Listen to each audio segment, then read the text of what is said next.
नमस्कार, मैं हूं श्वेता झा और आप देख रहे हैं आज तक। इस वक्त की बड़ी खबर आपको बता दें, अगर जरूरत पड़ी तो बजट सत्र को 2 दिन बढ़ाया जा सकता है। जी हां, बजट सत्र चल रहा है और इसे 2 दिन बढ़ाए जाने की बात कही जा रही है। सीसीपीए यानी कि संसद का सत्र 2 दिन और बढ़ सकता है। तो इस वक्त की बड़ी खबर आ रही है, काले धन को लेकर अहम फैसला। पहली बार कोई कानून आ सकता है और इसी सत्र में बिल पास कराना चाहती है सरकार। जरूरत पड़ने पर बताया जा रहा है कि 2 दिन बजट का सत्र जो है वो और बढ़ सकता है। सीसीपीए यानी कि संसद का सत्र 2 दिन और बढ़ाए जाने की बात सामने आ रही है। सीसीपीए की बैठक में यह फैसला हुआ है। कई बिल हैं जो कि अटके हुए हैं, जिसको सरकार चाहती है कि इसी सत्र में पास करा लिया जाए। ऐसे में 2 दिन और सीसीपीए की बैठक में फैसला हुआ है कि बजट सत्र को और 2 दिन बढ़ाया जाए, क्योंकि इस दौरान लगातार विपक्ष घेरने की कोशिश करती रही है मोदी सरकार को कई मुद्दों पर, चाहे कश्मीर का मुद्दा हो या फिर और भी कई दूसरे मुद्दे, उसको लेकर लगातार घेरने की कोशिश करती रही है। भूमि अधिग्रहण बिल एक बहुत बड़ा बिल रहा है, जिसको लेकर लगातार राज्यसभा में हंगामा होता रहा है और मोदी सरकार को संसद से लेकर सड़क तक इसके विरोध का सामना करना पड़ा है। इसको लेकर कई अहम बिल हैं जो कि अटके हुए हैं और उसे पास कराना चाहती है सरकार। इसी के मद्देनजर सीसीपीए में बैठक हुई थी और ये बैठक में फैसला लिया गया है कि जरूरत पड़ने पर 2 दिन बजट सत्र को और आगे बढ़ाया जा सकता है। तो इस वक्त की बड़ी खबर, सीसीपीए की बैठक में फैसला लिया गया है कि बजट सत्र जो कि अब खत्म होने वाला था, उसे 2 दिन और जरूरत पड़ने पर बढ़ाया जा सकता है, क्योंकि कई ऐसे अहम बिल हैं जिसे सरकार चाहती है इसी सत्र में पास कराना, जिसमें कि काला धन भी शामिल है। लेकिन लगातार विरोध झेल रही भूमि अधिग्रहण बिल और कई तमाम मुद्दों को लेकर चौतरफा घिरी सरकार के लिए बड़ी परेशानी इस बीच साबित हो गई थी, क्योंकि विपक्ष लगातार घेरने की कोशिश करता रहा था सरकार को। और काले धन पर केंद्र सरकार बेहद सख्त कानून लाने जा रही है। बजट में अपने वादे के मुताबिक सरकार ने कल कैबिनेट में काले धन बिल पास करा लिया है। यह पहली बार है जबकि काले धन को लेकर किसी कानून को तैयार किया गया है और इसी सत्र में काले धन पर बिल को पास कराने की सरकार की तैयारी है। नए प्रस्तावित कानून में क्या क्या प्रावधान है, हम आपको बता देते हैं।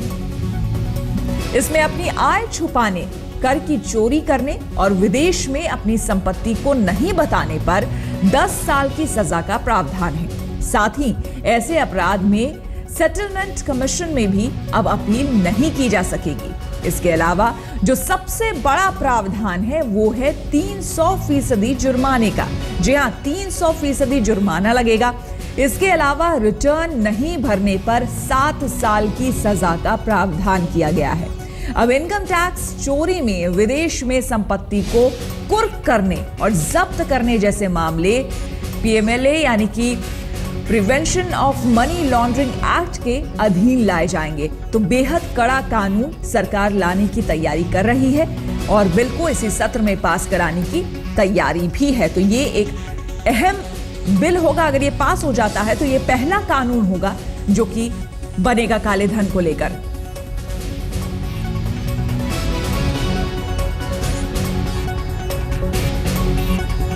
और इस वक्त हमारे साथ हमारे संवाददाता हिमांशु मिश्रा और मनोज सिंह हमारे साथ जुड़ गए हैं। हिमांशु, सबसे पहले तो आपसे जानना चाहेंगे कि अगर ये बिल, काले धन को लेकर बिल पास हो जाता है तो वाकई बहुत बड़ी बात होगी और इसको लेकर कम से कम मोदी सरकार के लिए कुछ कहने को होगा, क्योंकि चौतरफा जिस तरह से मोदी सरकार घिरी हुई है, खास करके भूमि अधिग्रहण बिल को लेकर जितना विरोध झेलना पड़ा है, अगर ये बिल पास हो गया तो बहुत बड़ी कामयाबी। देखिए, बिल्कुल श्वेता, मोदी सरकार के लिए ये बिल पास होते ही सबसे बड़ी कामयाबी के तौर पे जो है मोदी सरकार इसको प्रस्तुत करेगी। जिस तरीके से उसने नरेंद्र मोदी की सरकार बनने के अगले दिन कैबिनेट के अंदर उन्होंने एसआईटी गठित करके ये कहा कि हमने ब्लैक मनी पे सबसे बड़ा कदम लिया था। अब उसके बाद ब्लैक मनी को लेकर ये बिल लाकर मोदी सरकार पूरे अपोजिशन को ये बताने की कोशिश करेगी कि देखिए, अभी तक ब्लैक मनी पर किसी भी पार्टी ने जो है कोई एक्शन नहीं लिया था। हम सबसे पहले बिल लाए हैं। अब ब्लैक मनी होल्डर्स को नाम बताना होगा, विदेशों के अंदर जिनके खाते हैं वो बताने होंगे और साथ ही साथ सजा का प्रावधान है। तो कहीं ना कहीं मोदी सरकार अब अटैकिंग मूड पर आएगी। जिस तरीके से भूमि अधिग्रहण बिल को लेकर, इंश्योरेंस बिल को लेकर, कोल एंड मिनरल्स को लेकर कहीं ना कहीं सरकार बैकफुट पे थी। अब इसके बाद कह सकते हैं कि नरेंद्र मोदी की ये बड़ी पहल है ब्लैक मनी को लेकर। जो वादे उन्होंने किए थे लोकसभा चुनाव के दौरान, वो अब कम से कम वो ये कहेंगे कि देखिए हमने जो कहा था उसको करने के लिए हम कदम उठाने लगे हैं और कहीं ना कहीं नरेंद्र मोदी की सरकार पूरी तरीके से अब इस मुद्दे को लेकर जनता के बीच में जाने की पूरी कोशिश करेगी। बिल्कुल, मनोज भी हमारे साथ बने हुए हैं। मनोज, आपके पास क्या कुछ जानकारी है इस बाबत? 2 दिन बजट सत्र बढ़ाए जाने की बात है। कई ऐसे इंपॉर्टेंट बिल्स हैं जिन्हें पास करना बेहद जरूरी है सरकार के लिए और इसी के मद्देनजर बताया जा रहा है कि कोशिश होगी कि 2 दिन के अंदर ये सब हो जाए। कौन कौन से वो बिल हैं? देखिए, सबसे जो अहम बिल जो कि सरकार चाहती है कि इस संसद के सत्र में पेश हो जाए वो काले धन वाला बिल ही है और इसी को लेकर संसद सत्र को बढ़ाने की बात की जा रही है। ख़ास तौर पर सबसे अहम बात इस बिल की ये है कि अब तक जो प्रावधान थे उसमें कहीं ना कहीं काले धन की कोई स्पष्ट परिभाषा नहीं थी हमारे कानूनों में और जो कार्रवाई होती थी वो बिल्कुल छोटे छोटे टुकड़ों में होती थी, अलग अलग जगह पर होती थी। जैसे इनकम टैक्स एक्ट कुछ चीज़ों का संज्ञान लेता था तो कुछ चीज़ों का संज्ञान फेमा के तहत लिया जाता था। अलग अलग तरह की सज़ाएँ थी, कम सज़ाएँ थी। अब जो नया बिल जिसका प्रस्ताव किया गया है उसके तहत सज़ाएँ बढ़ाई गई हैं और काले धन को एक तरह से परिभाषित किया गया है और ये सजाएं जो कि पहले इनकम टैक्स के तहत सिर्फ मॉनिटरी हुआ करती थी, यानी आपको पेनल्टी भरनी होती थी, वो जेल टर्म्स भी इसमें प्रावधान रखे गए हैं। तो ये कुछ ऐसी चीजें हैं, कुछ डिटरेंट। बड़ी बात मनोज इसमें एक और है कि अब ये है कि सेटलमेंट कमीशन के पास भी अपील की कोई गुंजाइश नहीं बची है।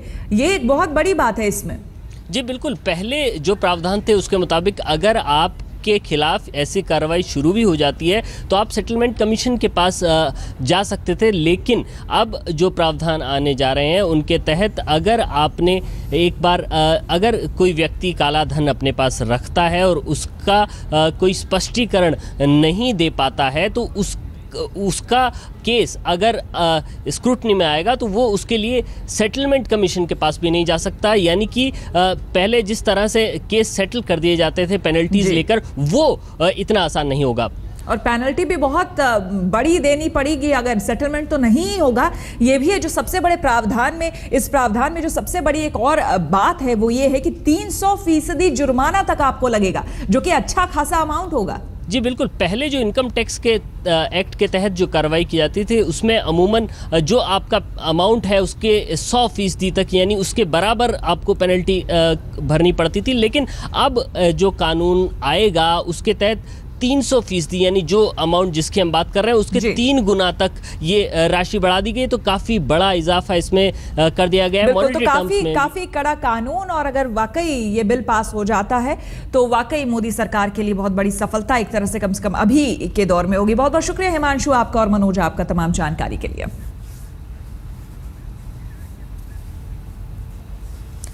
और इस वक्त की एक बड़ी खबर आ रही है, आपको हम बता दें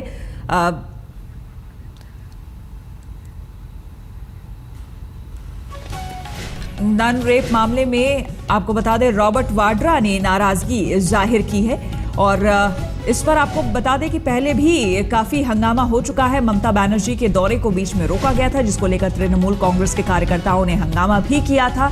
रॉबर्ट वाड्रा ने लेकिन अब इस पर नाराजगी जाहिर की है। नन रेप के मामले में 72 साल की नन के साथ रेप किया गया था, गैंग रेप को अंजाम दिया गया था। इसको लेकर फेसबुक पर जाहिर किया है अपना गुस्सा। तो इस वक्त की बड़ी खबर, रॉबर्ट वाड्रा ने फेसबुक पर 71 साल की नन के साथ गैंग रेप मामले पर अपनी नाराजगी जाहिर की है।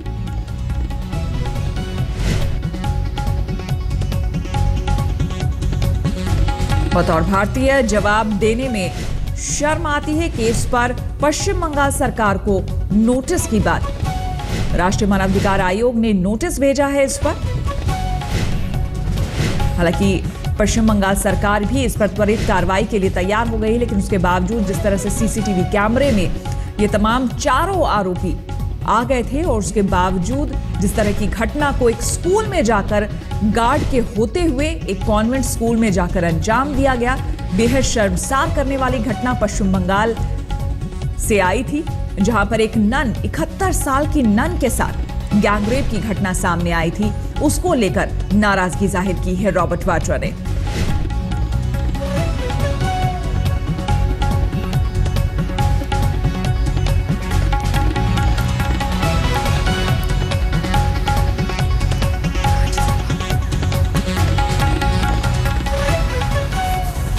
और सीधे आपको लिए चलते हैं राज्यसभा, जहां पर सिलेक्ट कमेटी रिपोर्ट पेश कर रही है और इस बीच हंगामा भी हो रहा है। No. I am not allowing all these nonsense. This is nothing but nonsense.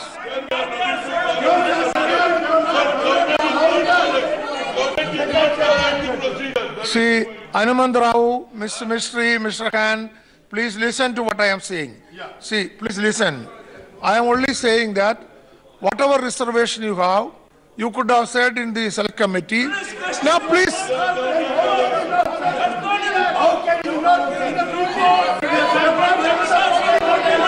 I am not allowing.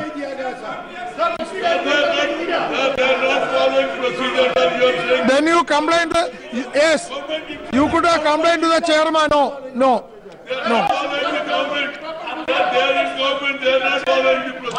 Sir, you can raise it during the time of discussion. No. Sir, See, sir. the bill is coming for discussion. The bill will be coming for discussion. You raise it at that point of time.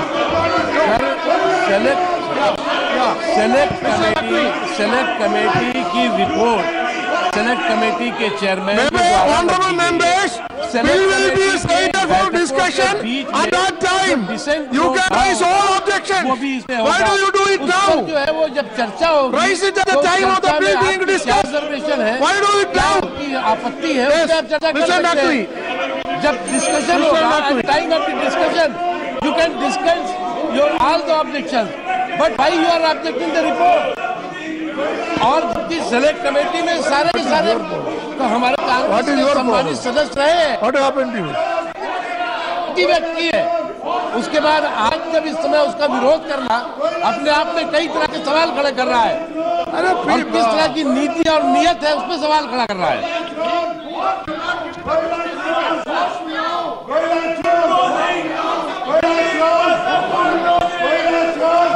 No, these members have opportunity to raise these issues at the time of the discussion of the bill.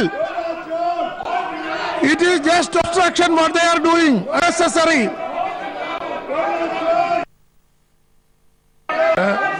क्या? तो उधर से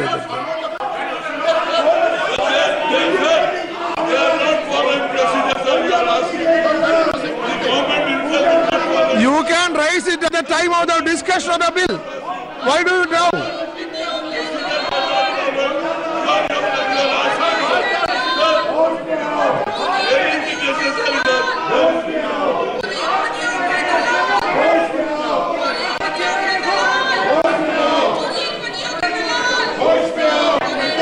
sir point है madam, sir select committee की report के present करने के समय मैं rule 92 part 2 in presentation a report of the chairman and of the committee or in the absence of the member representing the report shall if make any remark confine himself to a brief statement of the fact, but there shall be a no debate on this stage. This is a rule 91 part 2. There shall be no debate. And they are not only violating the rule, but morally they are doing wrong.